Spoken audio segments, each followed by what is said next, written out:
Hello friend. स्वागत है आप लोगों का यूजीसी नेट एकेडमी साहित्य में। तो आदिकाल हम कर रहे थे जिसमें कि आदिकाल की विशेषता प्रवृत्तियां देख लिए थे, सिद्ध साहित्य, नाथ, जैन साहित्य देख लिए थे और मतलब इसमें रासो साहित्य भी देख लिए थे। कौन कौन से रासों के प्रमुख ग्रंथ हैं वो भी देख लिए थे। अगर आप नहीं देखें तो आप चैनल पर जाके देख सकते हैं, ठीक है। तो आज का हमारा है खुसरो जी को पढ़ना है आज को। तो देखते हैं खुसरो जी को। अमीर खुसरो इनका नाम है। यहाँ पे जितने भी खुसरो लिखे हैं ये अमीर खुसरो का ही मतलब शॉर्टकट्स है, ठीक है। तो देखते हैं अमीर खुसरो जी को। खुसरो जी का जन्म 1253 ईस्वी में और उनकी मृत्यु 1325 ईस्वी में उत्तर प्रदेश के एटा जिले के पटियाला गांव में हुआ था, ठीक है। खुसरो जी का वास्तविक नाम अबुल हसन था। इनके गुरु का नाम निज़ामुद्दीन औलिया था। खुसरो जी खड़ी बोली के आदि कवि कहलाते थे और आचार्य, अब देखें खुसरो जी के बारे में आचार्य रामचंद्र शुक्ल के कथन, ये काफ़ी इंपॉर्टेंट है क्योंकि प्रीवियस में भी नेट का देखने के बाद इनका मतलब पूछा जा चुका है। तो मतलब आपको ऐसे भी पता है कि शुक्ल जी का कथन बहुत बहुत बहुत ही ज़्यादा इम्पॉर्टेंट है। तो देखते हैं इनको। इनका क्या कथन है, इसमें जितने भी कथन हैं वो सारे शुक्ल जी के ही हैं, ठीक है। फिर अभी देखते हैं पहले।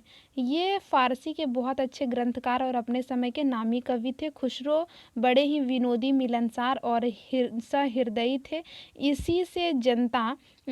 इसी से जनता की सब बातों में इनको पूरा योगदान मिलता था, ठीक है। मतलब इनको जनता का पूरा योगदान मिलता था। खुसरो का लक्ष्य मनोरंजन करना था। कबीर जो अभी यहाँ तुलना टाइप के यहाँ पे ये शुक्ल जी ने किया है।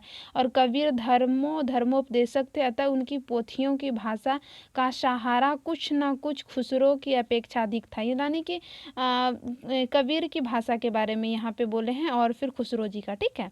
तो यहाँ पे देखते हैं अगला कथन है शुक्ल जी का। कबीर की अपेक्षा खुसरो का ध्यान बोलचाल की भाषा की ओर अधिक था। उसी प्रकार जैसे अंग्रेजी का ध्यान बोलचाल पर अधिक है होगा, सॉरी फ्रेंड, यहाँ अधिक है, ठीक है। अगला पॉइंट है हमारा, खुसरो की भाषा दीर्घमुख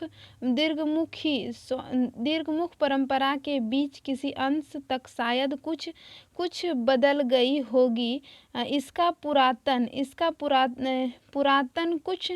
कुछ निकल गया होगा, पर यह निश्चित नहीं है। इसका ढांचा कवियों के चरणों द्वारा व्यवहार प्राकृतिक की रूढ़ियों से जकड़ी काव्य भाषा से भिन्न थी, ठीक है। अगला पॉइंट देखते हैं। ये भी आचार्य रामचंद्र शुक्ल के गीत और दोहे की भाषा ब्रज मुख्य प्रचलित थी, सॉरी फ्रेंड, ब्रज मुख्य प्रचलित काव्य भाषा थी। यानी कि इनकी जो भाषा थी ना दोहा में, वो ब्रज भाषा थी जो कि मुख्य प्रचलित थी। यहाँ पे ये कहने का मतलब है ठेठ खड़ी बोलचाल पहेलियाँ मुकरियाँ दो सूखने में भी मिलते हैं, यद्यपि इनमें कहीं कहीं ब्रज भाषा की भी झलक है, ठीक है। अगला पॉइंट है हमारा, इनकी हिंदी की रचनाओं दो प्रकार की भाषा मिलती है, ठीक है। अगला है कि इन्होंने उक्ति वैचित्र प्रधानता थी, यद्यपि कुछ रसीले और दोहे भी इन्होंने कहे थे, ठीक है। ये सारे हो गए जो कि आचार्य रामचंद्र शुक्ल जी ने कहीं ना कहीं अब इनके खुसरो जी के बारे में कहे हैं, ठीक है। अगला हम देखते हैं सॉरी फ्रेंड, अलाउद्दीन खिलजी ने इन्हें तोतिए हिंद कवि की उपाधि दी, ठीक है। कवियों में राजकुमार इस डॉक्टर ईश्वर प्रसाद ने कहा, यानी कि कवियों में राजकुमार खुसरो जी को डॉक्टर ईश्वर प्रसाद जी ने कहा। इन्हें अवधी भाषा का प्रथम कवि, अगर हम बात करेंगे तो ऐसे क्वेश्चन कि खुसरो जी को अवधी भाषा का प्रथम कवि किसने माना है, तो राम कुमार वर्मा ने माना है, ठीक है। इनके प्रमुख ग्रंथों को देखते हैं। खालिक बारी, पहेलियाँ, ठीक है, दो सुखने, गजल। खुसरो जी मुख्यतः फारसी भाषा के कवि थे। सबसे पहले उन्होंने अपनी भाषा में हिंदवी का उल्लेख किया था, ठीक है। हिंदवी शब्द का सबसे पहले उल्लेख कहाँ मिलता है, तो खुसरो की भाषा में मिलता है, ठीक है। खुसरो जी खड़ी बोली में पहेलियाँ का उदाहरण कुछ देख लेते हैं, ठीक है। तो यहाँ पे अगर हम देखें तो एक थाल मोती से भरा, सबके सिर पर औंधा धरा, चारों ओर चारों ओर वह थाल फिरे, मोती उसमें एक भी न गिरे। ठीक है, तो यहाँ पे ये इसका मतलब पहेली का मतलब हो जाएगा आकाश। ठीक है, आकाश के बारे में ये बोल रहे थे। दूसरा पहेली देख लेते हैं हम। एक नार ने अचरज किया, सांप मारी पिंजरे में दिया, जो जो सांप ताल को खावे, सूखे ताल सांप मर जावे। ये किसमें है? दिया बाती के बारे में बोल रहे हैं ना, आप ऐसे भी देख सकते हैं, मतलब दिया बाती के बारे में ये बोला जा रहा है। तो इसका पहेली ये क्या चीज़ के लिए है? दिया बाती के लिए। ठीक है, कुछ और भी इनकी पहेलियां हैं, जैसे कि एक नार दो को ले बैठी, टेढ़ी होकर बिल में बैठी, जिसके बैठे उसे सुहाए, खुसरो उसके बल बल जाए।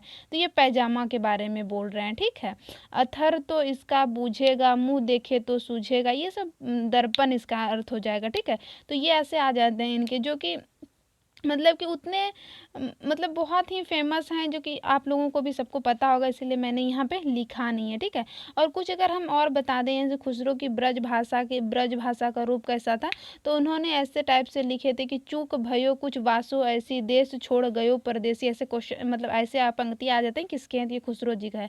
और फिर एक नार पिया को भानी, तन बाको संग जियो पानी, ऐसे ऐसे टाइप के कुछ। ठीक है, तो अगर हम आगे देखें यहाँ पे खुसरो के कुछ यहाँ कथन, खुसरो जी का जो कथन है, ये मैंने टाइपिंग नहीं किया है, मैंने बस बता दिया, ये आप लोगों को भी पता होगा। ठीक है, तो आगे हम देखते हैं। चूमन तूती हिंद, चूमन तूती हिंदुवी होगा, सॉरी फ्रेंड, यहाँ हिंदुवी, अर अर रास्त पूशी, जो मन हिंदवी, हिंदवी पुखर तानाज गोय। अर्थात मतलब ये इनका कथन है। ठीक है, और मुझे भी नहीं पता इनका मतलब कि एग्जैक्टली क्या है, तो बट यहाँ पे इसका अर्थ में दिया हुआ है कि मैं हिंदुस्तान की तूती हूँ, अगर आप वास्तव में मुझसे कुछ पूछना चाहते हो तो हिंदी में पूछो, जिससे कि मैं कुछ अद्भुत बता सकूँ। ठीक है, मतलब ऐसे टाइप के अगर आप पंक्ति देखेंगे तो इसका अर्थ मतलब समझ जाइएगा कि कुछ ऐसा ही होता है। ठीक है, तो आई होप आपको ये क्लास अच्छी लगी होगी। और हाँ, कुछ इसमें प्रिंटिंग त्रुटि है, उसके लिए मैं माफ़ी चाहूँगी। ये मेरी पहली प्रयास है, इसीलिए हो सकती है मतलब। और वीडियो के साथ बने रहने के लिए बहुत बहुत धन्यवाद।